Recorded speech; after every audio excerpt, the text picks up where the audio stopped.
Halo guys, welcome back to my channel Asep Saipulo, yang selalu berbagi tentang dunia pemrograman di dalam dunia komputer ya.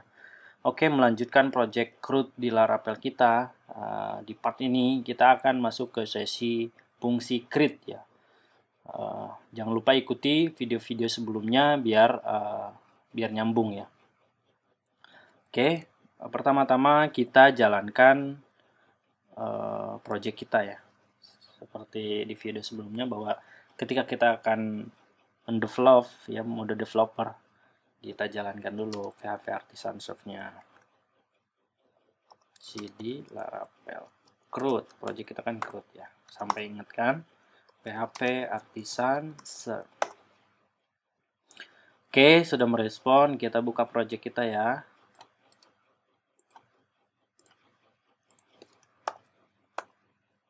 Nah, oke, kita akan masuk ke fungsi create ya. Sesuai project kita, di sini kita nanti create, lalu jalan ke read, update, delete. Oke. Nah, create ini nanti akan kita sediakan menu di sini ada create buku, karena model yang sudah kita buat buku. Jadi di sini menunya ya create buku, menandakan bahwa dia berhubungan dengan tabelnya. Misalkan create buku ini kan ini masih ke index.html kan. Nah, ini kita perlu yang namanya root. Root itu apa? Kalau misalkan route kita translate ke bahasa Indonesia yaitu jalan. Jadi dia tuh si menu ini kita harus di mapping di jalan, dikasih jalan. Maksudnya ini menu ini ketika diklik mau kemana gitu. Nah itu di dalam Laravel ada namanya root. Oke, kita buka dulu project CRUD-nya, codingan CRUD-nya.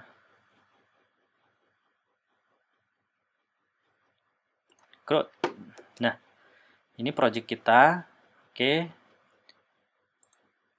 Nah, untuk membuat root di Laravel itu ada folder yang namanya root. Nah, ini ada 4 file ya, tapi yang akan kita fungsikan yaitu fungsi root web. Kalau API ini biasanya nanti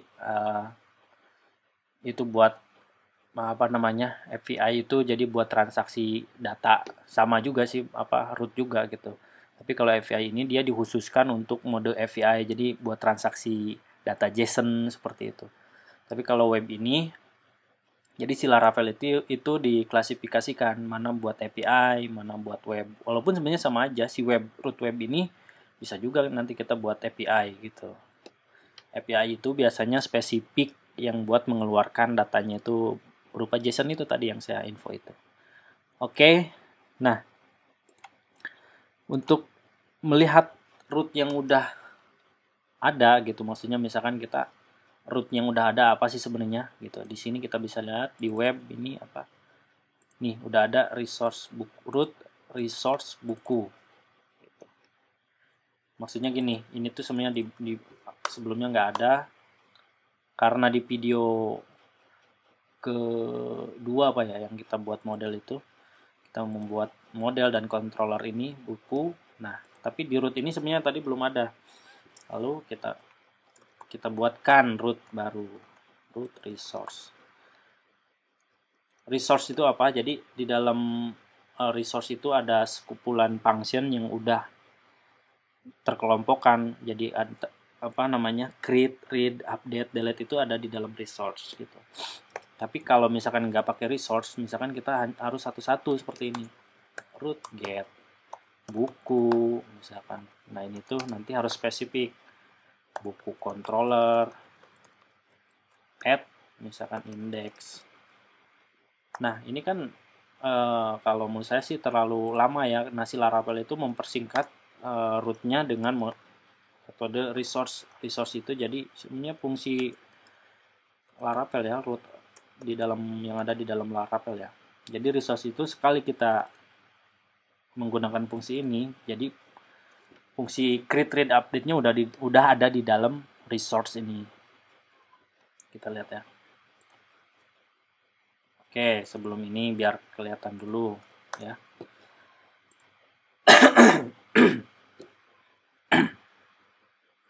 PHP Artisan root list. Jadi ini tuh untuk melihat root apa aja yang sudah ada di dalam project kita. Ini rootnya, ada URI-nya, URL maksudnya, ini ada API user, ada juga ini root nih, ini yang dibuat di webnya. Ini kan web middleware-nya, ini API. Jadi benar kan ini ada satu root nih. Ini kan ini root nih. Ini kalau kita hapus ini hilang nih. Coba kita hapus. Tuh, ini jadi cuma API doang gitu kan. Cari kita jet ya. Nah, sekarang kita bikin root baru. Root resource.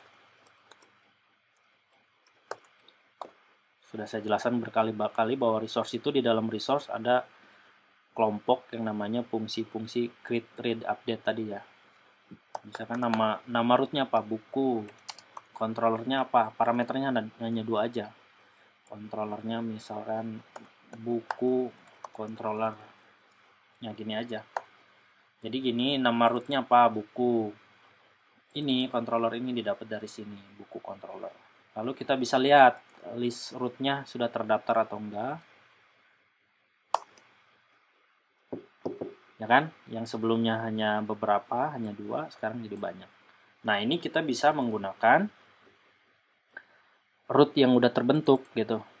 Jadi kita sekali bikin fungsi resource itu mengeluarkan ada berapa root nih? 1, 2, 3, 4, 5, 6, 7 ya.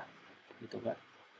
Ini udah semua root ini udah bisa kita konsumsikan, bisa kita fungsikan. Kita ambil contoh ya, karena kita masuk ke sesi create, kita pakai yang namanya root buku create. Buku create itu artinya kita akan membuat sebuah fungsi create ya. Oke. Jadi ketika klik buku ini, create buku ini harus kita jalankan ke root ini. Oke. Nah, kita buka di resource view ya kalau masalah tampilannya.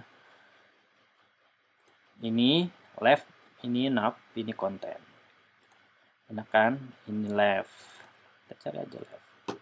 Oke, di sini ada create buku udah ketemu. Kita kasih di sini namanya jalan atau root ya. Root ini tuh mau dikasih jalan kemana gitu, ke buku.create gitu kan, buku.create. Oke, nah ini udah berubah harusnya URL-nya, tuh ada di URL bawahnya buku.create. Ketika kita klik, nah ini kan blank, tapi secara fungsi ini sebenarnya udah mengarah ke buku controller, udah ke sini nih. Kita coba pardam, kita coba DD ya. Ini adalah fungsi create. Kita tes. Tuh, udah mengarah ke controller yang kita bikin. Di part 2 itu. Ya udah tinggal kita arahkan aja. Nah, untuk membuat fungsi create kita butuh yang namanya POM ya, tampilan gitu, tampilan POM. Misalkan POM-nya tampilan tambah buku berarti kita harus di return, dibalikan gitu. Return itu kan dibalikan ke kita bikin yang namanya buku.create. Buku ini nama folder, create ini nama file. Jadi kita harus bikin di view-nya. Kan ini return view. View ini berarti bakal balik ke sini. Ini folder buku. Oke, kita bikin folder buku udah, new file .s create.blade.php. Nah, udah. Ini udah mengarah ke sini ya. Buku.create berarti udah ke sini, kita tes. Ini adalah halaman create buku. Jadi harus satu-satu kalau mau lebih yakin. Nih, itu udah bener kan? Udah mengarah ke view create buku. Next, kita pakai namanya fungsi templating blade ya. Jadi di dalam template blade kita kan sudah membuat layout di welcome blade ini ya. Nih, kita buat layout, sorry, nih di sini. Yang selalu berubah kan, selalu saya katakan tadi kan ada di part 1 tuh, part 2 ini ada yang namanya left, navbar, sama konten. Nah, yang selalu berubah kan konten gitu. Yang selalu berubah tuh ini kan. Nah, di dalam ini kita kasih yang namanya fungsi yield. Yield itu apa? Jadi ini tuh buat referensi nanti ketika kita akan membuat childnya konten gitu. Misalkan kita kasih nama konten gitu ya. Nah, ini yang akan selalu berubah. Oke. Kita simpan. Dalam create ini kita harus extend. Jadi apa namanya? Si extend itu maksudnya kita mau nge-inherit kemana, ke template mana si blade ini. Jadi kita extend kemana nih? Ke welcome. Ini kan ke welcome. Nah, ini udah template kita udah nge-extend ke welcome tuh gitu. Jadi halamannya kan udah buku create tuh. Ketika ini diklik tuh, ini udah ke fungsi buku create. Nah, tinggal nanti formnya kan di sini. Gitu. Jadi fungsi yield itu seperti itu. Jadi misalkan yieldnya kita coba ya. Ini kan kita lagi di child nih, child apa di template child. Tadi nama yieldnya konten ya. Add and section. Ini buat konten. Mana dia ya? Udah simpen belum? Udah, tapi kayaknya nggak di atas kayaknya ya. Oke, coba kita cek.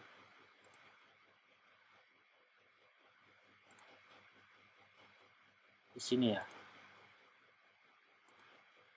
Sini. Tuh. Oh, dia di atas tuh. Dia di atas, guys. Dia di atas, guys. Nih ada nih tuh. Ini buat konten. Tapi karena dia terlalu atas, kita kasih BR aja coba.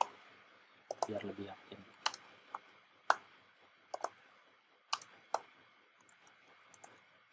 Tuh, ini buat konten. Oke, kita akan bikin POM di sini. Kita akan bikin POM tambah buku.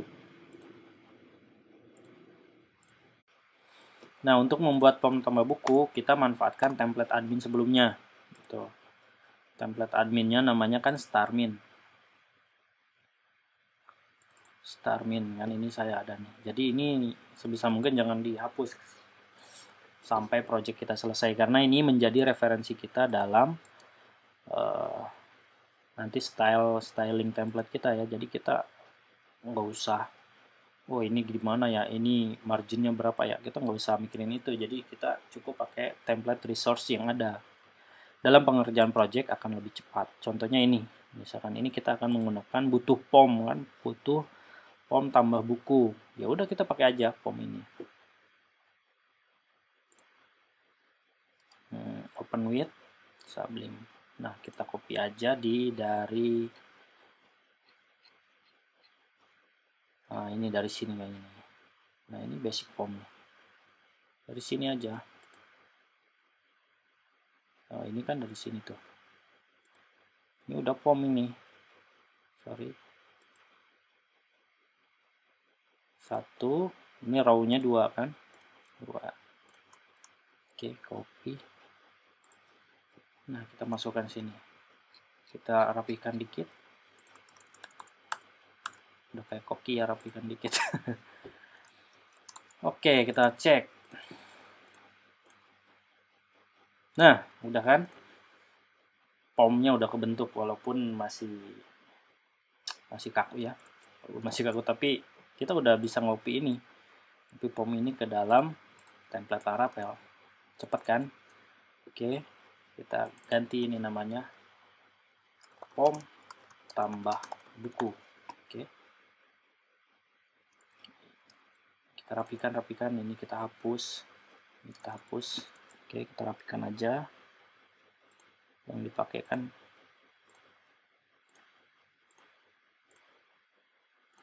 Oke. Oke, kita hapus juga. Hapus. Nah, yang ini kita hapus juga nih. Formnya kan satu aja, paling berapa sih? Ini adalah form tambah buku. Nah, ini misalkan ini kode buku gitu ya.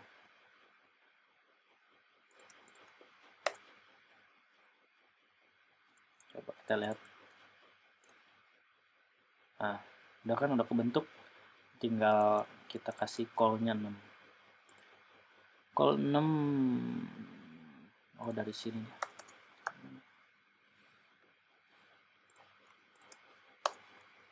Name-nya. Nah, untuk melihatnya kita lihat dari MySQL. Kemarin saya lupa ya ininya, kolomnya. Root min p use CRUD show tables use bukus des bukus. Jadi kita mau lihat kolomnya apa aja, kita samakan ya. Sini ada kode, berarti name-nya kode gitu kan. Terus kita duplikat nih kolomnya, copy aja. Terus ada judul, ini judul, name-nya judul, gitu aja. Kita duplikat lagi, kode, judul, penulisnya siapa nih, accept misalkan, penulis. Oke. Di situ tanggal terbit, tanggal terbit.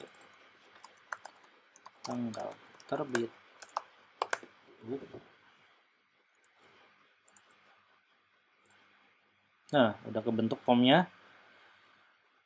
Oke, ini sebenarnya udah kita bentuk. Tapi ini ketika submit ini belum mengarah tuh, belum mengarah. Ini kita perlu mapping juga. Ini ketika klik submit ini mau kemana gitu. Misalkan submit button ini kita rubah namanya jadi simpan. Oke. Simpan, udah ke simpan. Oh, ini masih nggak jelaskan alamatnya. Nah, balik ke sini. Tadi mana ya rootnya ya? Sorry, saya klik dulu. PHP artisan root list. Ini untuk melihat. Jadi POM ini POM yang kita buat itu mau diarahkan kemana gitu. Nah, si Laravel udah ada yang namanya root store. Store itu apa? Menyimpan kan. Jadi kita akan menginsert satu record. Nah, tapi fungsinya apa? Nama fungsinya buku.store. .store itu apa sih? Ke sini diarahkannya nih actionnya. Buku controller store. Nah, ini cukup kita panggil aja name rootnya. Itu kan. Form actionnya kemana? Tadi ke root. Nama rootnya apa? Buku store gitu kan. Terus di sini metodenya apa nih ya? Ini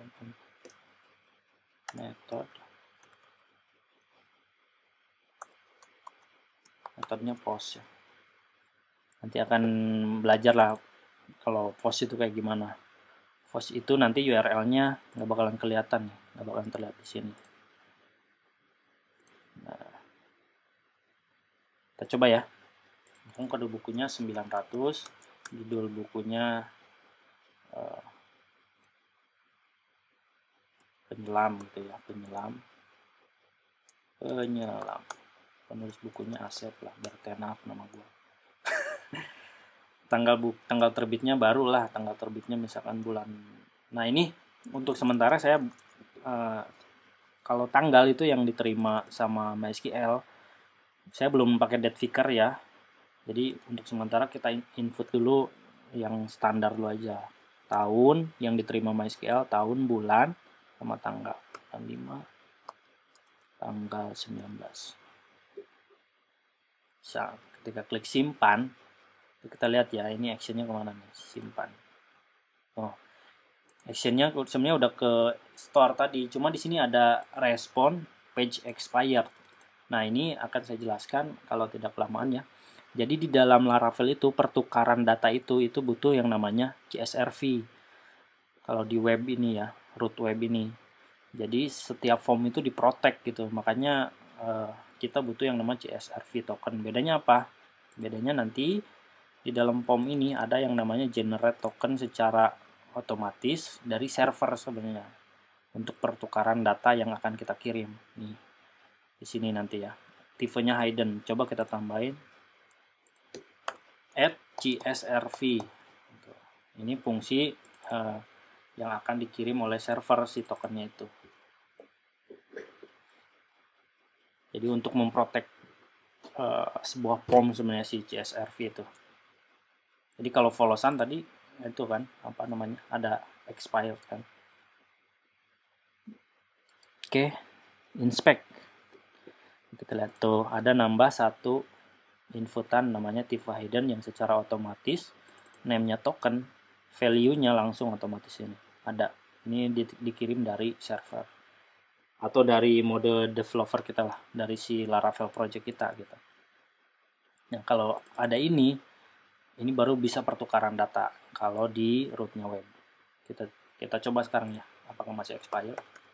Bedanya ini, penyelam, penulisnya Asep, tahun terbitnya 2020, tanggal bulan 5, tanggal 19. Simpan. Nah, nggak ada kan, nggak ada error apa-apa. Dan ini sebenarnya udah mengarah ke root yang kita arahkan. Ke root buku store. Ke fungsi buku controller store. Kita tes buku controller store. Kita pardam di sini. DD, kita kasih DD aja. Ini fungsi menyimpan data. Tuh, ini udah kesini. Jadi data yang kita kirim ini udah ke root ini. Untuk meyakinkan DD string request. Jadi apa aja yang di request tadi ada di sini semua datanya. Request all itu fungsi untuk mempardam semua data yang masuk ya. Nih ada token, ada code, ada judul, ada penulis, ada tanggal terbit. Seperti itu. Nah, ini tinggal kita insertkan aja ke dalam model gitu. Caranya gimana? Ini. Di sini kan ada model. Modelnya sudah kita include-kan ya di dalam controller kita, model app buku. Kita tinggal manggil aja fungsinya. Buku, nama modelnya kan buku. Create. Nah, string request all. Jadi tipe data yang tadi kita kirim akan kita simpan semua, kecuali sebenarnya token-token ini hanya pertukaran aja, nggak disimpan di dalam tabel. Yang akan kita simpan kode ini dengan isi 9000, judul ini dengan isi penyelam, penulis dengan isi Asep, tanggal terbit dengan isi tanggal ini kan. Coba kita simpan. Setelah kita simpan, kita balikin. Biasanya kan berupa dengan message kalau yang bagusnya ya. Tapi untuk sementara kita balikin lagi aja. Redirect root. Kita mau redirect root itu maksudnya kita akan balikin ke mana jalannya gitu. Nanti tadi kan stuck di sini. Kalau kita balikin ke root misalkan buku.create, maka dia akan balik lagi ke pom buku lagi. Kalau udah ke insert datanya, dia akan balik ke buku.create. Kita tes. Nah, ini ada allow mass assignment on app buku. Jadi kolom-kolom ini harus kita di assignment karena secara default itu di protect ya, bahwa nggak boleh insert tanpa di assignment di modelnya buku. Cara nge-assignmentnya seperti ini. Kita lari ke buku model. Di sini tinggal diketik aja protected gitu kan, sama dengan protected string fill label. Jadi fill apa aja yang mau di izinkan buat ditambahkan dari user. Kode, terus judul, terus penulis, terus tadi itu apa ya? Sorry. Tanggal terbit kan? Tanggal terbit.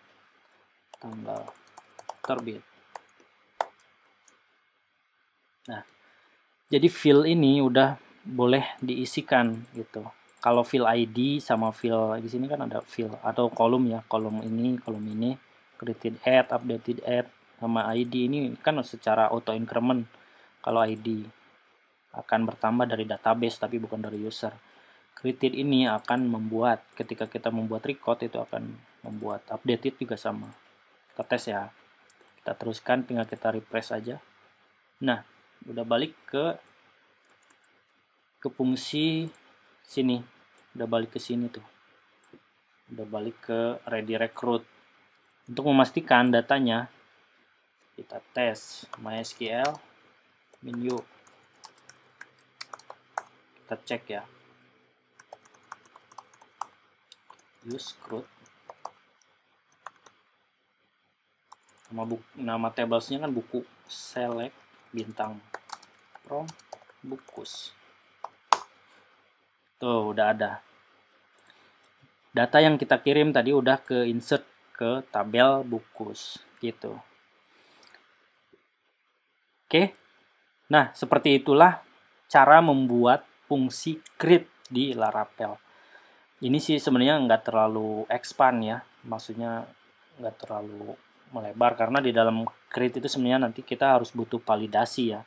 Tapi sebenarnya kita udah memvalidasi juga sebenarnya di database. Jadi kalau kode 9000 ini karena di skemanya udah unik, harusnya sih tidak bisa ditambah ya. Nih kode 9000 unik gitu kan. Berarti kan kita udah menambah kode 9000 nih. Ya kan? Judul buku juga unik. Jadi ketika kita insert 9000 lagi harusnya tidak bisa masuk ke dalam tabel si bukus. Tapi untuk pembuktian coba aja kita ya. Jadi model validasi itu ada di dalam controller. Jadi bukan di dalam tabel ya.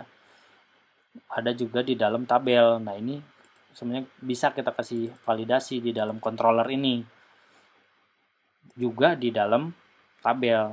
Bagusnya sih dua-duanya divalidasi. Jadi nanti kalau controllernya lewat validasinya, itu udah ada validasi di tabelnya. Kita buktiin ya. Kode 9000 kan udah ada tadi, kita dengan judul yang lain misalkan Laravel good gitu kan. Penulisnya misalkan Asep lagi, penulis kan boleh sama. Ini 2020 bulan 5 tanggal 19, tanggal 29 lah. Simpan. Tuh. Ya kan? Duplicate entry 4K bukus code unik. Jadi nggak bisa ditambah karena udah kejegat ya sama si tabelnya itu dengan skema unik ini. Mana tadi skema buku unik ini, si kodenya unik, dia tidak akan menyimpan kode yang sama. Begitu guys, jangan lupa subscribe and comment ya guys, buat penambah semangat saya juga. Nah, tapi sih untuk topik kita di metode create ini harusnya sudah cukup karena kita sudah bisa menginsert sebuah record ya. Walaupun kalau mau panjang ya ada validasi nanti ya. Kalau mau lebih keren lagi gitu. Tapi saya rasa sih cukup untuk video kali ini. Demikian dari saya. Thank you for watching.